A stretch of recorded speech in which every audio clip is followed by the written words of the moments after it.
элимдин ден соолугу үчүн бул саламат. Саламат клуб. Элимдин ден соолугу үчүн. Ден соолугу үчүн. Ден соолугу үчүн. Салют достор, биздин сүйүктүү каармандарыбыз, баарыңыздар менен чогуу мен Айнура Миназарова. Кезектеги подкасттар таратырлаганыма кубанычтамын. Бүгүн биз ушул стоматологиядан кандай ооруларды жуккузуп алса болот жана аны кантип алдын алыш керек, кантип сактаныш керек, негизи эле кардардын кандай укугу бар, мына ушул жөнүндө сөз кылалы деп турабыз бейтаптардан. Анда бизден алыстабаңыздар. Ал эми бул суроолорго жооп бериш үчүн биздин төрүбүздө стоматолог Адил Сапаров. Саламатсызбы? Саламатсызбы? Адил мырза, ден соолугуңуз кандай? Жакшы, рахмат.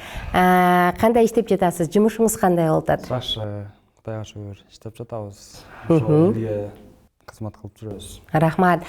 Ушул Адил мырза, бүгүн мен сизден стоматологиядан кандай ооруларды жугузуп алышыбыз мүмкүн? Ушул жөнүндө сөз кылып бериңизчи. Жакшы суроо. Бул азыркы элдер баары эле билип калышты. Илгери деген гепатит деген ооруну көпчүлүгү билбейт болчу. Азыр элдин баары билип калды. Ооба. Анан акыркы убактары гепатит аябай көп жугуп жатат деп ошондой Өзгөчө 2 жыл мурун, 3 жыл болду, аябай көп болуп кеткен. Ооба. Ушундай сөздөрдү көп элдер уже айтып калышты. Бирок бул нерсе илгертеден бери ушундай көп болуп жугуп келген. Аны деген элдер байкаган эмес, билишкен эмес. Ошондой оору бар экенин, ошондой оору ошол именно стоматологиядан жугат экенин эми билип калышты. Бул эмне себептен жугат? Мисалы, бир адам келди дейли.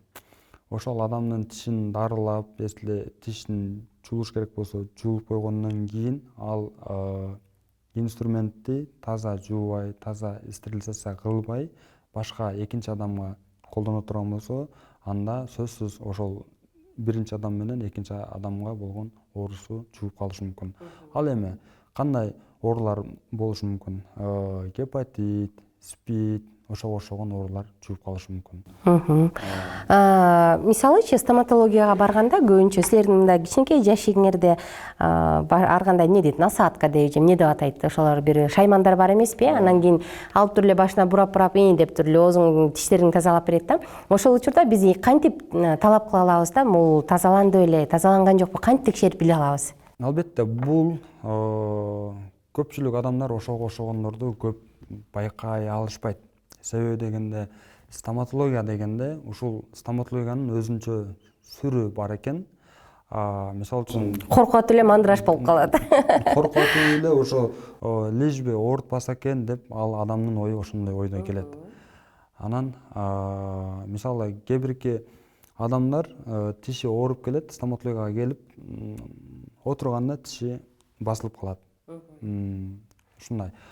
Бардыгы страхтан болот. Ошол үчүн стоматологияга келгенде өзүн колго алып, көп коркпой, көп титиребей, спокойно эле келип олтуруп, стоматологдун өзүнөн сураш керек.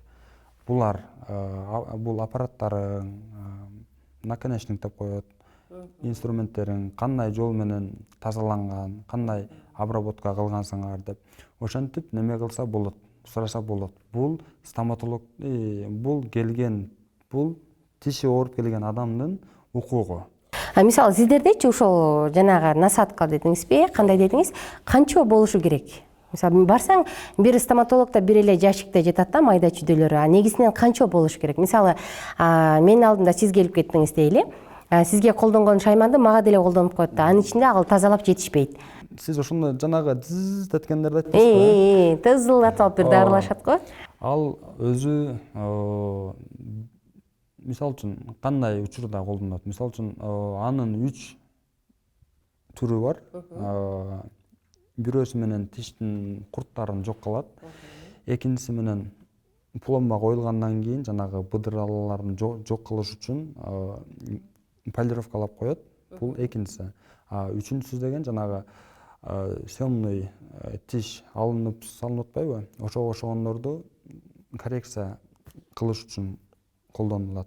А так алардын орду ошол 3 эле жер болот, ошол 3 жерде дайыма турат.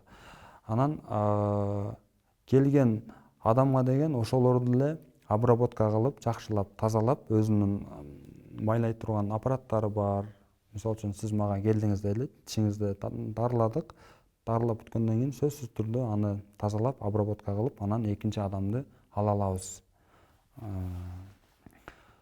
Дагы ошолордун кээ бирки элдер келип суранып калышат, ушуну мага колдонбой эле кой, жаңысын алып колдон деп суранган элдерге атайын өзүнчө алып коюп койгонбуз. Запасныйда бар, жаңылары, новый. Ошолорду көзүнчө упаковкадан ачып, ошолор менен колдонобуз. Бул учурда ал кошумча акча төлөбөйт. Ал силердин шайман, силердики. Эми кандай деп айтсам, кээ бирки элдер кошумча акча төлөп беребиз деп айтышат. Кээ бирки элдер жөн эле суранып көрүшөт. Ошондой кылсак болобу депчи. Анан биз ошол запасныйыбыз дайыма болот. Себеби дегенде алсыз бизде жумуш болбойт. Мисалычы жана тырмак жасагандар, чач тараштарда кечинде дайыма баары тең атай ушу тазалоочу жерге коюп, атай түнү менен тазалашат да. Сиздерде андай болбойт да? Бизде медсестра деген бар. Ошол мен ошол медсестраларга аябай жакшы көңүл бурамын. Себеби дегенде мен мага келген ар бир адамдын ден соолугуна мен жооп беришке мен милдеттимин. Ошол себептен медсестраларга аябай катуу көңүл бурамын. Тазалап тургула дейсиз. Ооба, мен дагы кээде бош убагымда жанына барып, кандай тазалап жатат, если жаңы келген медсестра болсо, үстүнөн 10 күн, 15 күн чыкпаймын. Рахмат.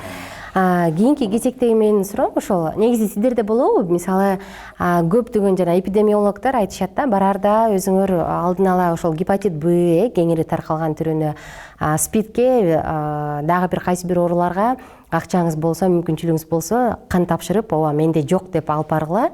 Анан эгерде кийин пайда болсо, анда ошол стоматологиянын күнөөсү мына силердики дегенге оңой болот депчи. Сизде барбы ушундай кардарлар, мындай справкасын чогултуп алып, кан тапшырып, анализин тапшырып алып, анан келип, мына Адил мен көрдүңбү, мен тазамын дегендер болобу? Мындай элдер аз. Азыркы учурда аябай аз. Бирок кээде болуп калат. Анан жанагы сурооңузга мен толугураак жооп берип кетейин деген болчумун. Жанагы наконечник деп атпайбызбы? Бул бир эле наконечник менен көп элдерге колдонобуз деп. Буну деген мындай кабыл алса болот. Мисалы үчүн деген сиз экөөбүз азыр кафеге же болбосо столовойго барып тамактана турган болсок, бизге деген жаңы ложка, жаңы пиалага тамак алып келип бере алышпайт да. Жууп туруп алып келишет. Себеби дегенде себеби дегенде каждый келген адамга жаңы ложка, жаңы стакан, мисалы үчүн ушундайларды алып келе турган болсо, ал столовой же ал кафе банкрот болуп калышы мүмкүн. Аны деген таза жууп, анан бизге алып келишет. Ал ошол тишти тазалап жаткан инструменттер дагы как ошол ложкадай эле. Бирок биз мисалы үчүн кашык пиалаларды жөн эле самын менен эле жууп коюп атпайбы? Биз деген ал инструменттерди өзүнчө перекс деп коет, лизофарим деп коет, ошондой аябай жакшы немелерибиз бар, дарыларыбыз бар. Азыр деген заман аябай жетишип, өнүгүп калган учур эмеспи? СССР убагында деген жөн эле суу, чоң идишке сууну куюп алып туруп, ошонун ичине баарын салып туруп, анан астынан от жагып, ушундай кылып стерилизация кылышчу экен эле. Азыр андай эмес. Азыр аябай заман өнүккөн. Болгону ошол жумуштарды эле так аткарып коюш керек. Мисалы үчүн перекис, лизофарин деген дарылар бар. Ошолорго 2 сааттан 4 саат салынып турат. Ал жактан чыккандан кийин дагы жуулат. Анан кийин автоклав деп коет. Аны баарыбыз эле билебиз уже. Ошол жака салынып 180 градус ысыктыкта жуулат. Ушул нерсе күнүгө болуп турабы? Бул нерсе бир күндө 2 жолу болот. Рахмат. Демек, кардар барганда талап калат экен, сиздерде тазаланганбы, кайсы жерде тазалайсыздар, жаңысын алып чыгып бергиле деп, өзүнүн коопсуздугу үчүн. Рахмат. Ушул подкасттан пайдаланып, мен дагы көрөрмандарыбызга кайрылгым келип атат. Эгерде тишиңиз ооруп, барыш керек эле деп турсаңыз, анда өзүңүз үчүн гепатит Б, СПИД жана кайсы бир кеңири таркалган кан аркылуу жуга турган ооруларга анализ тапшырып алып туруп барсаңыз, сиз барган стоматологиядагы өзүнүн жоопкерчилигин сезет, сиз өзүңүздүн ден соолугуңуз үчүн да коопсуз болосуз. Ошондуктан оорубаңыздар. Баарыңыздар менен коштошом. Адил мырза, сизге келип бергениңиз үчүн чоң рахмат. Биздин көрөрмандарыбыз менен коштошуп алыңыз анда. Мейлиңиздер, тишиңиздерди таза жууңуздар. Эң башкысы эртең менен кечинде 3 минутадан 6 минутта жууш керек. Колдон келсе тиш жууган щеткаңыздарды дайыма жаныңыздарда алып жүрүңүздөр. Же болбосо жумуш ордуна атайын бирөөсүн алып келип коюңуз, Бул да жакшы вариант. Достор, коштошобуз сиздер менен. Баарыңыздарга көңүлдүү күн. Эгерде суроолор болсо, сунуштар болсо, ылдый жакка комментарий кылып калтырыңыз. Биз сиздерге сөзсүз жооп беребиз. Бул саламат элимдин ден соолугу үчүн бул саламат. Саламат клуб. Элимдин ден соолугу үчүн.